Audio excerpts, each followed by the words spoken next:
TV. Rogers TV North Durham Kawartha acknowledges that we are situated on the Mississauga lands and the traditional territory covered by the Williams Treaties. We are grateful for the opportunity to work here, and we thank all the generations of people who have taken care of this land for thousands of years. We also recognize the contributions of Métis, Inuit, and other Indigenous peoples, both in shaping and strengthening this community and country as a whole.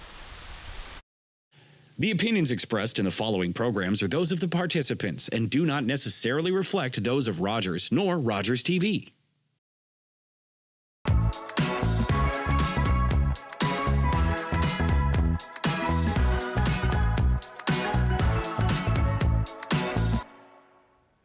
Welcome to Modern Business, the show that bridges the gap between the viewer and the entrepreneur or market maker.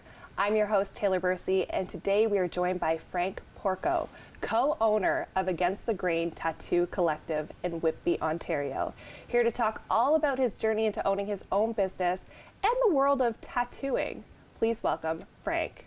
Now, Frank, in your own words, what is Against the Grain Tattoo Collective?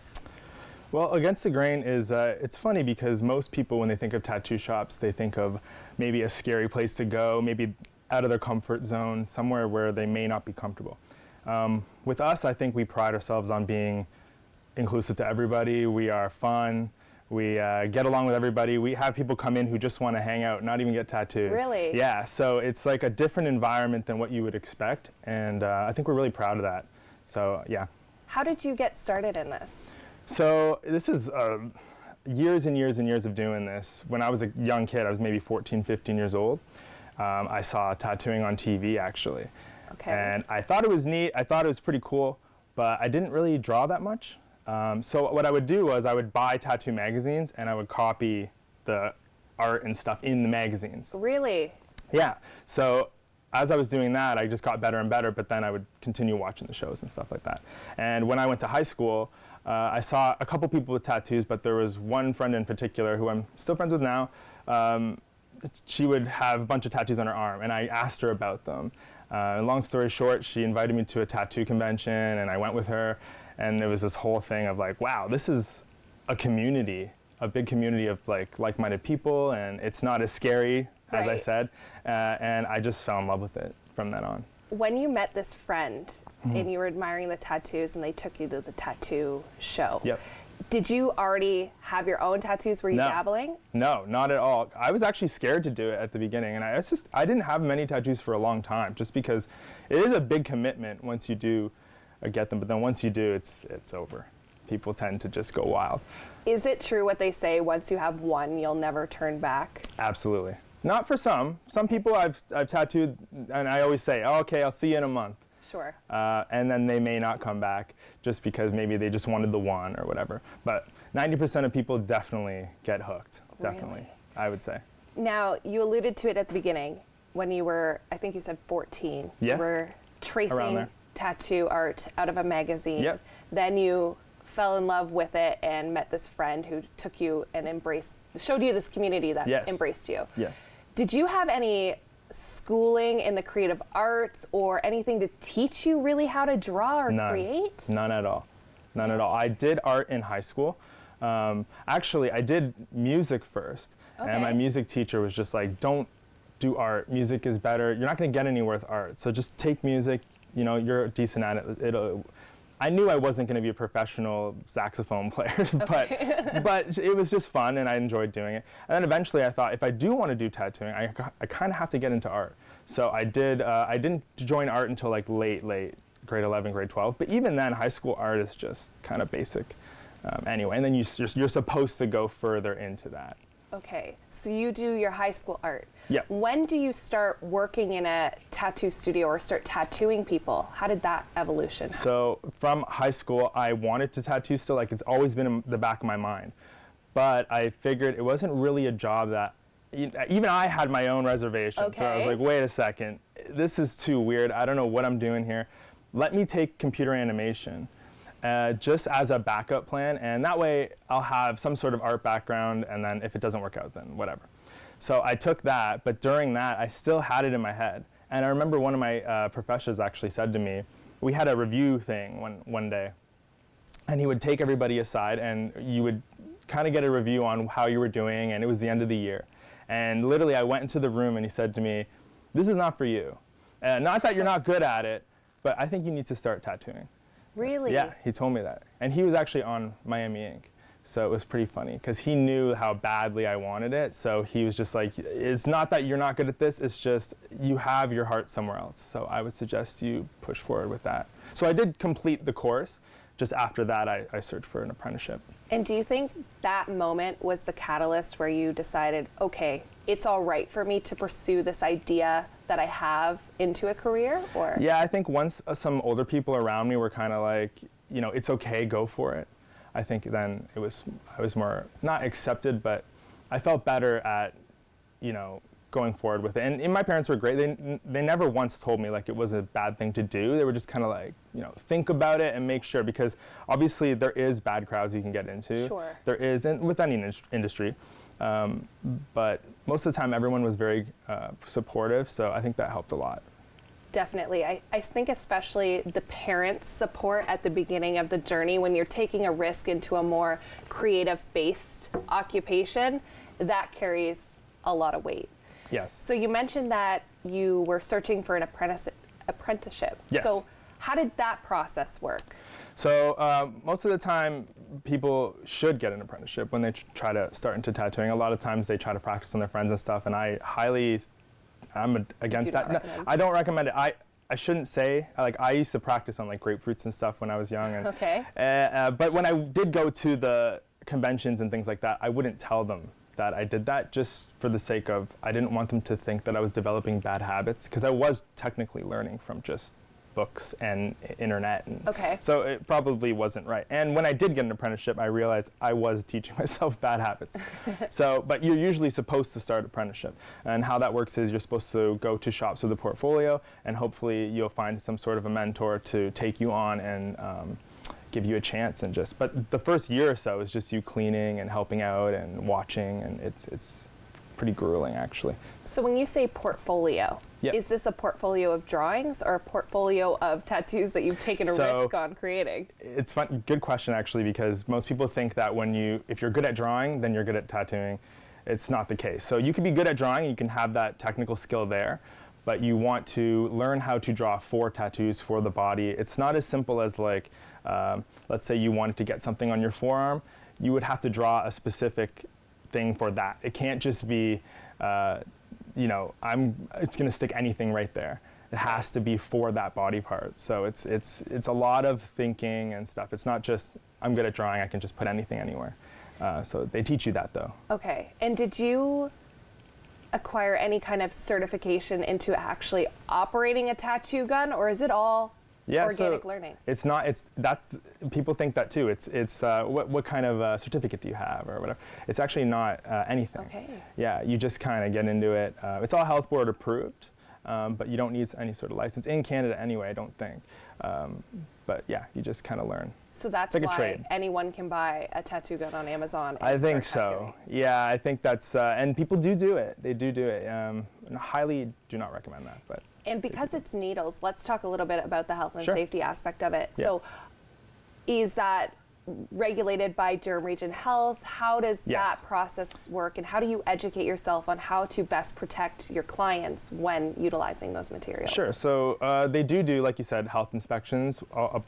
Like I think sometimes it could be yearly, sometimes they surprise you, sometimes it's every few months. You never know when they're going to pop in, which is the point. You know, they're supposed to make sure everything's good to go. But nowadays, most things are disposable as well. Right. So we're actually more safe now than we were before. Just because a lot of the stuff can just be thrown away, where before you used to have an autoclave and you have to clean all your needles and things like that. And so they are technically reused, but cleaned. Okay. But now everything is just all disposable plastic and everything. It's pretty crazy. It is pretty crazy. Yeah. It's crazy to me that there's no course or qualification needed for permanent body art, and that it's just as simple as getting the gun, learning, and then if somebody likes your work, you can go and see them. Yeah, so I mean, it is regulated by the health inspection, Of course. but it's not, you don't need a course or school or anything like that. And there are tattoo schools out there and stuff, but again, it's kind of frowned upon because the tattoo industry likes to keep the tradition of tattooing alive, which is finding someone to teach you and then passing that down. And they kind of like keeping that old school tradition alive, so. Very cool. Yeah. And I like that, the mentorship aspect Yes. of it.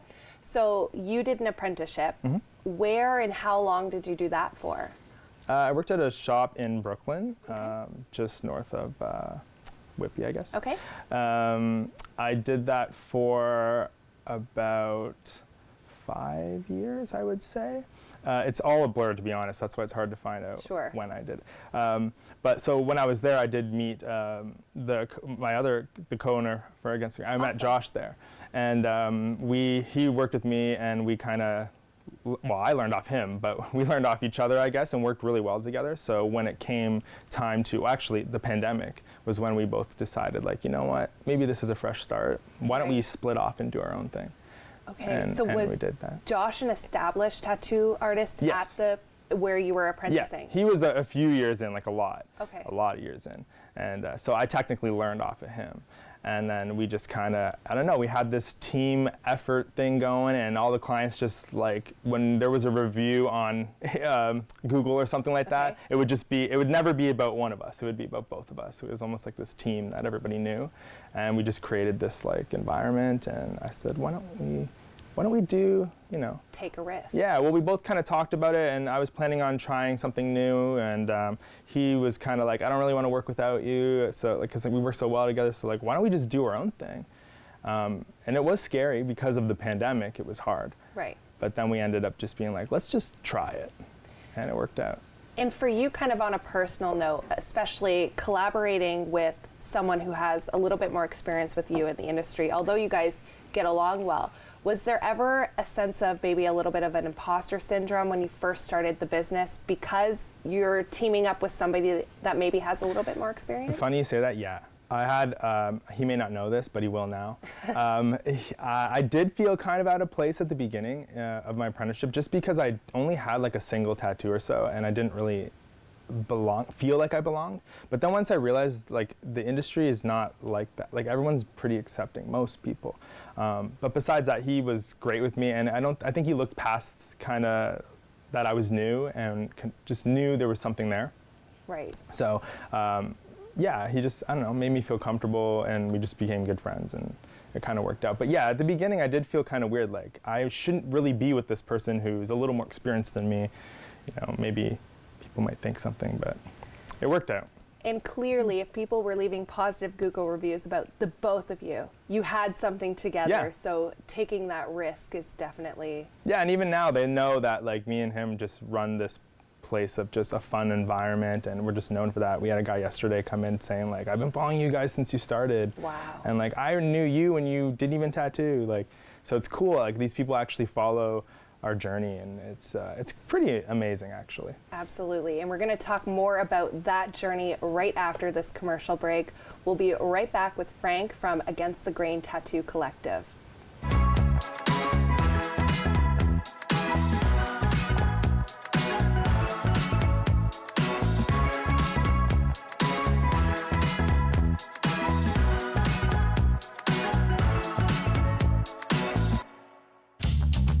This program is brought to you by Ignite TV.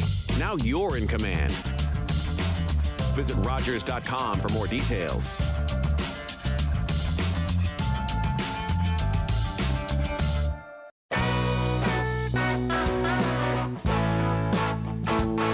Up next on Meet the Band with the BMD, we have Scott Templeton from Black Rose Entertainment.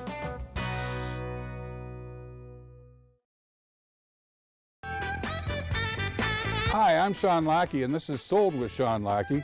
You should check us out if you want to find out what's going on in the world of real estate. We'll have all sorts of guests to keep you in the loop on what's going on in this wonderful world. Everybody knows not to drink and drive, but some people still think it's okay to take drugs and drive.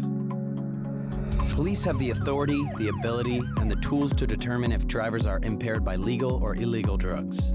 And because drug-impaired drivers can pose just as great a risk as drunk drivers, they face the same penalties, like the loss of their driver's license, a criminal record, fines, and more. A message from the RCMP, the Canadian Association of Chiefs of Police, and Arrive Alive, Drive Sober. This is Rogers TV.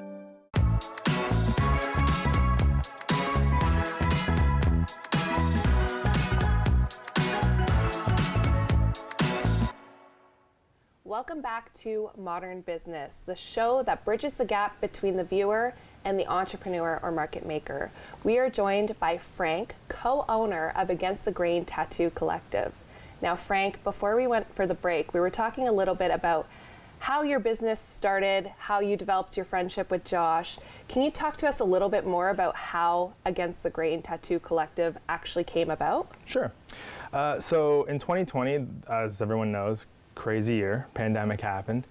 And like I said before before the break, we had this thing of, okay, I wanted to try something new. He kind of wanted to too. We didn't really know what to do, so why don't we merge together and build something of our own? But since the pandemic happened, it was very difficult to do because, number one, trying to build a whole brand new shop and a space and everything, Home Depot was closed. Yes. You know what I mean? Everything was just closed. So it was just very difficult, but we made it through, and it kind of worked out. So when you're going to find a location or a place to start your business, where do you start? Did you always know you wanted to be in Whitby, or were you looking all over the place? Yeah, so we didn't want to kind of, so we were in Brooklyn before. We didn't want to like kind of step on anyone's toes there. So we were still wanted to be respectful to the place we were leaving. So we decided maybe not this town, but maybe we'll go to Whitby, because a lot of our clients are still from Whitby, Oshawa, Durham region. So, and some people drive from Toronto, but it's usually the Durham region. So we wanted to keep it somewhat close. And we were close to Whitby anyway, so it kind of worked out. There is still a few tattoo shops there, a lot of great tattoo shops actually. But the good thing about the community is it's not really much of a competition for some. Sure. Maybe some, but not all. We want to make sure it's like a close community, close-knit community, and we do guest spots at each other's shops and things like that. So there's competition, but not, it's friendly. Competition. Yeah, that's what I'm trying to say. And that's okay, because how do you guys get better without competition? Exactly, yeah. If the world was a perfect place, it'd be very boring. Exactly. You have to have a little bit of stuff to keep it exciting. Yeah, and overall we respect each other and everything's good. Absolutely. But Whitby was the place we decided to do. So when you and Josh decide to branch out, you select your storefront location. Mm-hmm.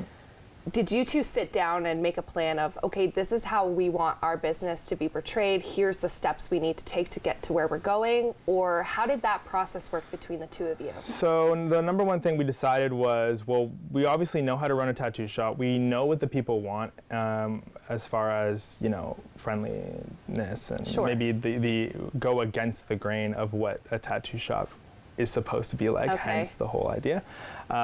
So that's the name, that's where we came up with. We actually joked a lot about, if we ever open our own place, we're going to call it that. Okay. And a joke turned into reality, which is pretty funny.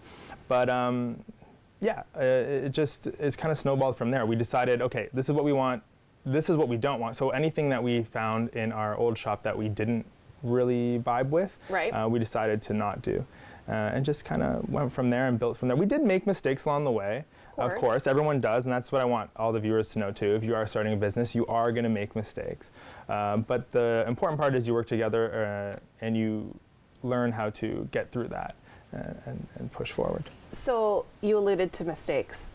What has been your biggest challenge thus far in opening your location? I would think maybe,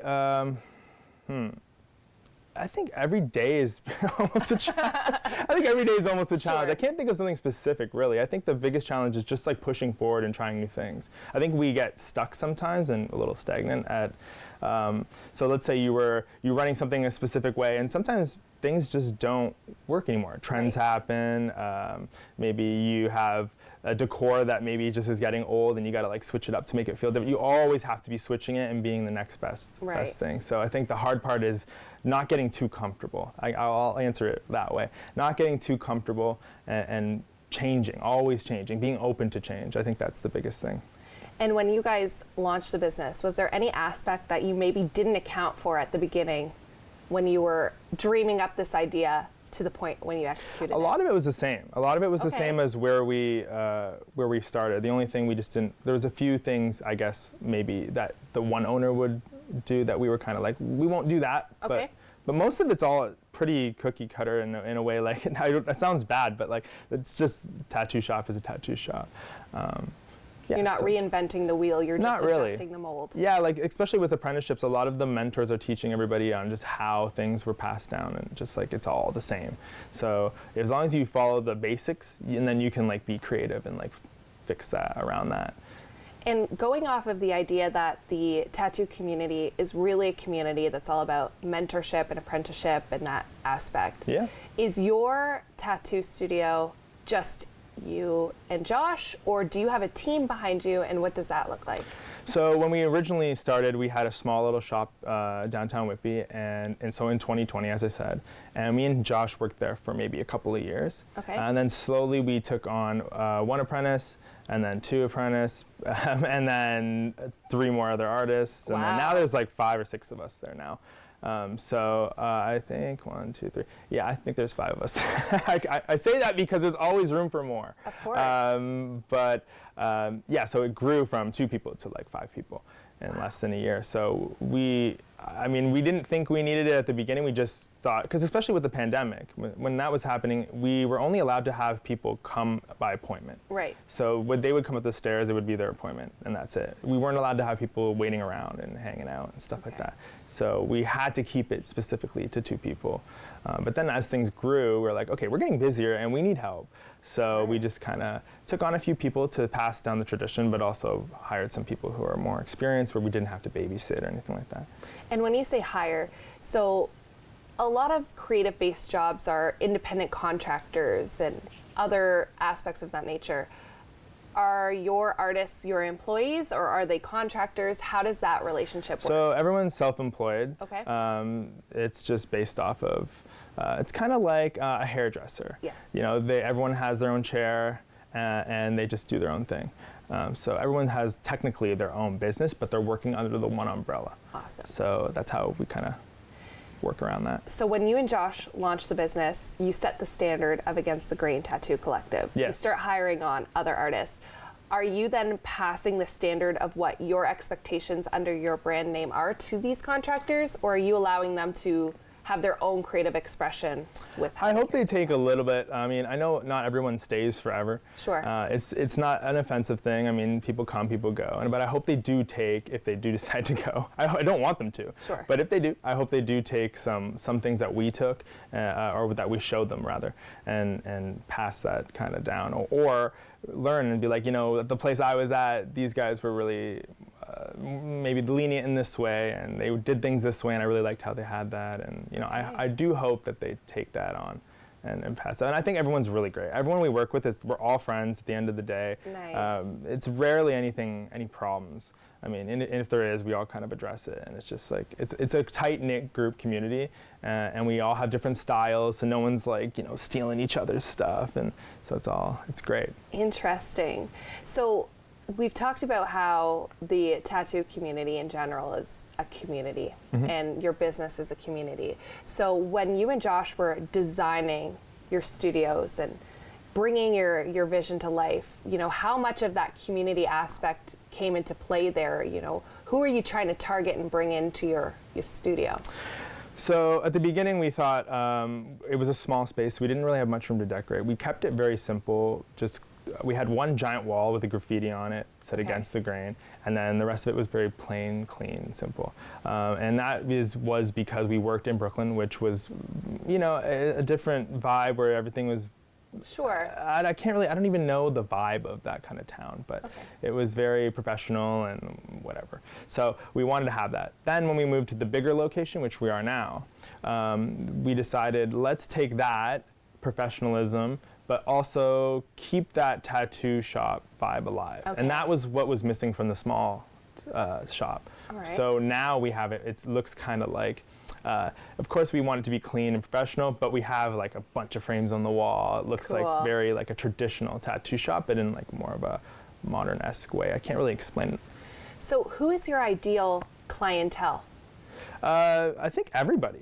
Really? Honestly, there's times where you tattoo young people 18, 19 years old, and there's times where you tattoo like 90-year-olds.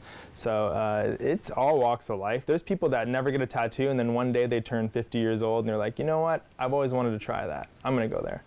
And I think, like I said before, we pride ourselves on being a very comfortable place to be.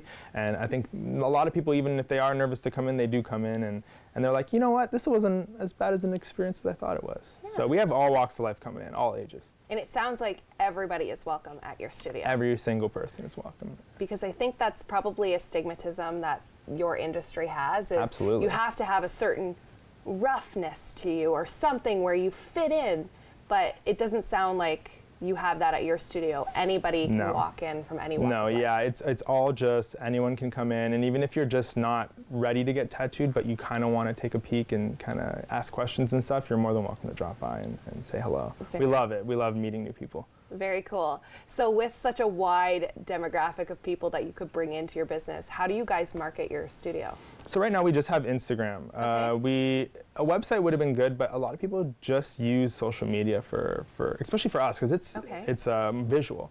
So it's a visual industry. So we had to update the visuals all the time. So doing that for a website would have been a little complicated and probably expensive.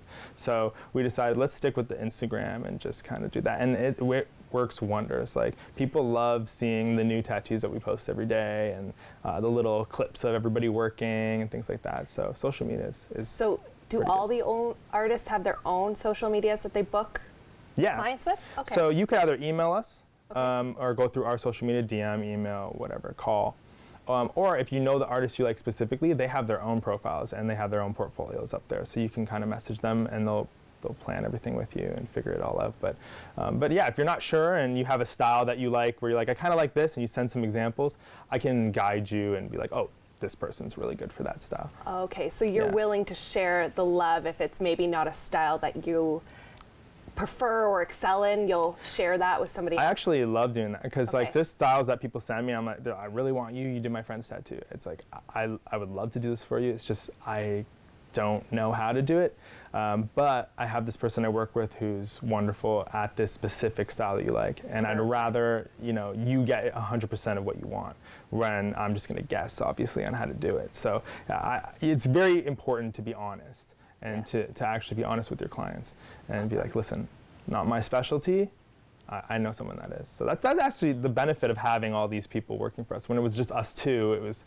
we are well-rounded already, which I think we pride ourselves in as well. It's like me and Josh have been trying different styles for years. But to have other people in there that also do other styles that maybe we don't dabble in, because as the time goes by, people are developing different styles in the tattoo community, and a lot of the young kids nowadays are developing different styles that I don't know how to do. So on that note of the young kids, let's get your trade tip. Now this could be a piece of advice you can give the audience, or information that you just feel is pertinent to starting a business. Sure. But what's your trade tip for today? It's going to sound harsh, but I think my trade tip would be listen to yourself and not other people. I think the biggest thing for me was listening to what I wanted and what I wanted to do. I think I would have probably done it sooner. I'm glad it worked out the way it did, because the timing was right. But if you're thinking of doing something, just do it. Don't listen to people. I know people want to listen to their parents and maybe their friends and their family, but sometimes you just have to take that risk yourself and just go for it. I love that. And on that note, thank you so much for joining me today. Thank you. This has been another edition of Modern Business. Thank you for joining us. Frank from Against the Grain Tattoo Collective. We'll be back next time with a new episode.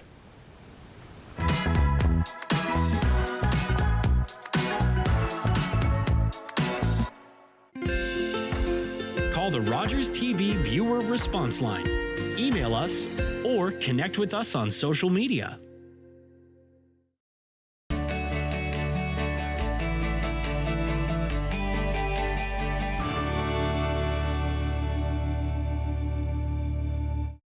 Game TV's Watch and Win contest is back with over $75,000 in cash prizes. Tune in to Jeopardy weeknights at 8:30. Spot the code word, then head over to Game TV